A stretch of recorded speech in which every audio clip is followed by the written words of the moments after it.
જોડાયેલા છે જેદુભાઈ, ખાસ જે સવાલ ઊભો થઈ રહ્યો છે કે શું પાકિસ્તાન સુધરશે કે કેમ, પરંતુ જે રીતે શેખાવત સરે કીધું કે ભારતે પોતાનું સ્ટેન્ડ ક્લિયર કરવું જરૂરી છે, કારણ કે ઓફેન્સિવ જે રીતે પાકિસ્તાન અત્યાર સુધી રહેતું આવ્યું છે અથવા તો જે ઇનડાયરેક્ટલી બ્લેકમેલિંગ કરવાની ઇન્ટરનેશનલ લેવલ પર વાત કરવામાં પાકિસ્તાન હંમેશા આગળ રહ્યું છે, તેવી જ રીતે હવે ભારતે પોતાનું સ્ટેન્ડ ક્લિયર કરવું પડશે અથવા તો કોઈ ઠોસ મુદ્દો પાકિસ્તાન સામે રાખવું જરૂરી બને છે, કારણ કે વાતચીતથી કોઈ નિષ્કર્ષ અથવા તો વાતચીતથી કોઈ રિઝલ્ટ એવું નીકળતું હોય એવું લાગી નથી રહ્યું. હાલની આ જે છેલ્લી 3 મુલાકાત કે પહેલાની 30 મુલાકાત જોઈએ તો પણ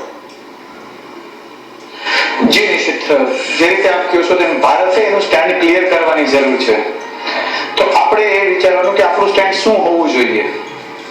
તો એ તો સાવ સરળ અને સાવ સ્વભાવગત જે રિસ્પોન્સ હોવો જોઈએ દરેક ભારતીયનો એક સ્ટેન્ડ હોવું જોઈએ કે પહેલા કાશ્મીર, પાક અધિકૃત કાશ્મીર હોય, પાકિસ્તાને ચાઇનાને ગિફ્ટમાં આપેલું જે છે આપણો એક ભૂભાગ એ હોય કે બીજું કાંઈ પણ આતંકવાદ કે છદ્મયુદ્ધ હોય, પહેલા એ બંધ કરો, પછી જ કોઈ વાત થશે. એ અને માત્ર એ જ એક આપણું સ્ટેન્ડ હોવું જોઈએ, કારણ કે આપણે વાતો ખૂબ કરી છે, ટોક્સ ખૂબ કરી છે. ટોક્સ જરૂરી છે, હું માનું છું ડિપ્લોમસીમાં ટોક્સ જરૂરી છે, પણ 1947માં આપણે ટોક્સ કરી અને પીઓકે નું નિર્માણ કર્યું. 1965માં ફરી પાછી તાશ્કંતમાં ટોક થઈ અને આપણે આપણા બહાદુર શાસ્ત્રીને ગુમાવી દીધા.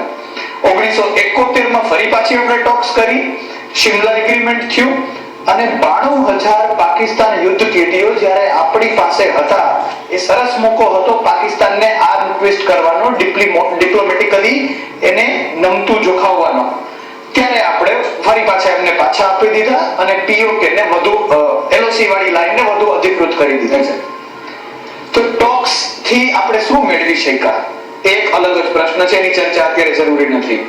મિલિટરી ઓપ્શન ની વાત થઈ, colonel Jani may be said about the military option. Military option ની પણ વાત અત્યારે